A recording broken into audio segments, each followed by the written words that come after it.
Hi friends, എല്ലാവർക്കും നമസ്കാരം. അപ്പോൾ ഇന്ന് നമ്മൾ ഉണ്ടാക്കാൻ പോകുന്നത് വളരെ ന്യൂട്രീഷ്യസ് ആയിട്ടുള്ള ക്യാരറ്റ് ഡ്രിങ്കാണ്.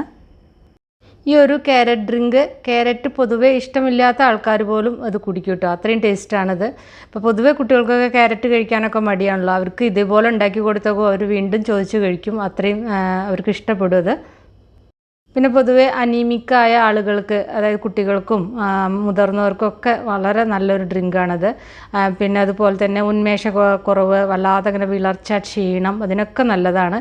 പിന്നെ ഇപ്പോൾ നോമ്പുതുറ സമയത്തൊക്കെ കഴിക്കാൻ പറ്റിയ നല്ലൊരു ഡ്രിങ്കാണത് കേട്ടോ.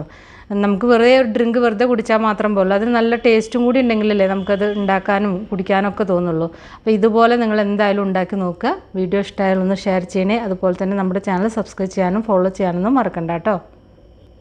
അപ്പോൾ അതിന് വേണ്ടിയിട്ട് ഒരു ക്യാരറ്റാണ് എടുത്തിരിക്കുന്നത്. സാമാന്യം വലുപ്പമുള്ള ഒരു ക്യാരറ്റ് കേട്ടോ. അതിൻ്റെ തൊലിയൊക്കെ കളഞ്ഞിട്ട് അത് നന്നായിട്ട് കഴുകി എടുത്തിട്ട് ഇതേപോലെ വട്ടത്തിൽ അരിഞ്ഞതാണത്. ഇനി ഇത് ഒരു സോസ് പാനിൽ കുറച്ച് വെള്ളം ഒഴിച്ചിട്ട്, അധികം വെള്ളം ഒഴിക്കേണ്ട, കുറച്ച് വെള്ളം ഒഴിച്ചിട്ട് ഇത് അതിലിട്ടിട്ട് ലോ ഫ്ലെയിമിൽ വെച്ചിട്ട് നന്നായിട്ടൊന്ന് വേവിച്ചെടുക്കുക. അത്രേ വേണ്ടൂ. വേവിക്കുന്നത് ഞാൻ കാണിക്കുന്നില്ല.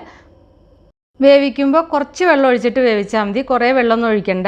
നമ്മൾ ഇതുപോലെ ഇങ്ങനെ ചെറുതായിട്ട് സ്ലൈസ് ചെയ്യുക കാരണം പെട്ടെന്ന് വെന്ത് കിട്ടും കേട്ടോ. ഇപ്പോൾ ഇതാ ക്യാരറ്റ് വേവിച്ചെടുത്തിട്ടുണ്ട്. ഇത് ഉണ്ടാക്കുമ്പോൾ ക്യാരറ്റ് വേവിച്ച വെള്ളം നിങ്ങൾക്ക് ചേർക്കണമെങ്കിൽ ചേർക്കാം, ഞാനിപ്പോൾ ചേർത്തിട്ടില്ല. ഇനി ഇതൊരു മിക്സിയുടെ ജാറിൽ, ഒരു ബ്ലെൻഡറിൽ ഇടുക.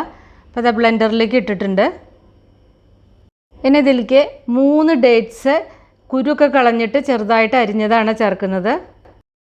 സോഫ്റ്റ് ആയിട്ടുള്ള ഡേറ്റ്സ് ആണെങ്കിൽ പെട്ടെന്ന് ഇതിൽ അരഞ്ഞ് കിട്ടും. സോഫ്റ്റ് അല്ലാത്ത ഡേറ്റ്സ് ആണെങ്കിൽ അത് അരിഞ്ഞിട്ട് കുറച്ച് ചൂടുള്ള പാലിൽ ഇട്ട് വെച്ചാൽ മതി. നമ്മൾ ഇതിലേക്ക് ചേർക്കുന്ന പാലില്ലേ, അതൊന്ന് ചൂടാക്കിയിട്ട് അതിലേക്ക് ഒന്ന് ഇട്ടിട്ട് അതൊന്ന് തണുത്തതിൻ്റെ ശേഷമാണ് പിന്നെ ഇതിലേക്ക് ഇടാവൂ, ബ്ലെൻഡറിൽ ഇടാവൂ കേട്ടോ. ഇതിലേക്ക് ഞാൻ 1/4 കപ്പ് നല്ല തണുത്ത പാൽ തിളപ്പിച്ചിട്ട് ഫ്രിഡ്ജിൽ വെച്ചിട്ട് തണുപ്പിച്ച പാലാണ് കേട്ടോ. പിന്നെ ഒരു 2 ഡ്രോപ്പ് വാനില എസൻസ് ചേർത്തിട്ടുണ്ട്. ആ വാനില എസൻസ് ചേർക്കണം കേട്ടോ, അപ്പോൾ നല്ലൊരു ഫ്ലേവർ കിട്ടും. അപ്പോൾ എന്തായാലും ചേർക്കണം. പിന്നെ ഇതിലേക്ക് ഒരു ടേബിൾ സ്പൂൺ കണ്ടൻസ്ഡ് മിൽക്കാണ് ചേർക്കുന്നത്. ഈ കണ്ടൻസ്ഡ് മിൽക്ക് തികച്ചും ഓപ്ഷനിലാണ് കേട്ടോ. നമ്മൾ പാലും പഞ്ചസാരയൊക്കെ ചേർക്കുമ്പോൾ പിന്നെ ഇതില്ലെങ്കിലും ഒരു പ്രശ്നവുമില്ല. എൻ്റെ കയ്യിൽ ഉണ്ടായിരുന്ന കാരണം ഞാൻ കണ്ടൻസ്ഡ് മിൽക്ക് ചേർത്താണ്. 1 ടേബിൾ സ്പൂണേ ചേർത്തിട്ടുള്ളൂ, അധികമൊന്നും ചേർത്തിട്ടില്ല.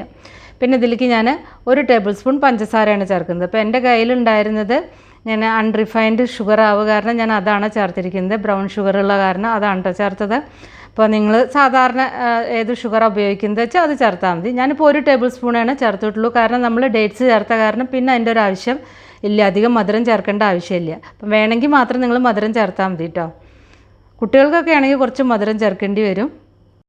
ഇപ്പോൾ ഞാനിതിലേക്ക് 1/4 കപ്പ് പാൽ ചേർത്തിട്ടാണ് അടിച്ചിട്ടുണ്ടായിരുന്നത്. അപ്പോൾ അത് അത്യാവശ്യം ഇങ്ങനെ കട്ടിക്കാണ്. അപ്പോൾ ഇനി ഇത് കുറച്ച് ലൂസാക്കണം. അതിന് വേണ്ടിയിട്ട് ഞാൻ ഒരു 1/2 കപ്പും കൂടി നല്ല തണുത്ത പാൽ ചേർത്തിട്ടുണ്ട്. 1/2 കപ്പ് മുതൽ 3/4 കപ്പ് വരെ ചേർക്കാം കേട്ടോ. അപ്പോൾ മൊത്തം 1 കപ്പിൽ കൂടുതൽ പാൽ ചേർക്കരുത്. എന്നിട്ട് ഇതൊന്നും കൂടി ഞാൻ അടിച്ചെടുക്കുകയാണ്. ഇത് നിങ്ങൾക്ക് ഇങ്ങനെ വല്ലാതെ കട്ടി കൂടുതൽ തോന്നുകയാണെങ്കിൽ ആവശ്യത്തിന് പാൽ ഒഴിച്ചിട്ട് ലൂസാക്കാം. പക്ഷേ ശ്രദ്ധിക്കുക, വല്ലാതെ ഇങ്ങനെ ലൂസാക്കരുത്, അപ്പോൾ അതിൻ്റെ ടേസ്റ്റ് പോകും കേട്ടോ. ഇനി ഇത് ഗ്ലാസ്സിലേക്ക് ഒഴിക്കാം. നോർമൽ മിൽക്കിന് പകരം നിങ്ങൾക്ക് വേണമെങ്കിൽ തേങ്ങാപ്പാൽ ചേർക്കാം കേട്ടോ. അതായത് നിങ്ങൾക്കിപ്പോൾ ലാക്ടോസ് ഇൻടോളറൻസ് ഒക്കെ ഉള്ള ആൾക്കാരാണ്, പാൽ കഴിക്കാൻ ബുദ്ധിമുട്ടുള്ള ആൾക്കാരാണ്, ഡൈജസ്റ്റ് ചെയ്യാൻ എന്തെങ്കിലും പ്രശ്നമൊക്കെ ഉണ്ടെങ്കിൽ തേങ്ങാപ്പാൽ ചേർക്കാം. തേങ്ങാപ്പാൽ ചേർക്കുമ്പോൾ നല്ല കട്ടി തേങ്ങാപ്പാലും അല്ല, വല്ലാതെ ലൂസും അല്ല, 2ാം പാലും 1ാം പാലും കൂടി ചേർത്ത് മിക്സ് ആയിട്ടുള്ള ഒരു പാലുണ്ടല്ലോ, അതാണ് ചേർത്തിട്ട് അടിക്കേണ്ടത് കേട്ടോ. അതും ആവശ്യത്തിന് മാത്രം ചേർക്കുക. ഞാനിപ്പോൾ പാക്കറ്റ് പാലാണ് കേട്ടോ യൂസ് ചെയ്തിരിക്കുന്നത്. അപ്പോൾ ഇതിൽ വാനില എസൻസ് 2-3 ഡ്രോപ്പ് ചേർക്കാൻ മറക്കരുത്. അതിൻ്റെ ഒരു ഫ്ലേവർ ഒരു പ്രത്യേക ഫ്ലേവറാണ്. നമ്മൾ ഹോർലിക്സൊക്കെ ചേർത്തിട്ട് മിൽക്ക് ഷേക്ക് കുടിക്കുന്ന ആ ഒരു നല്ലൊരു ഫ്ലേവർ ടേസ്റ്റൊക്കെ ഇതിനുണ്ട് കേട്ടോ.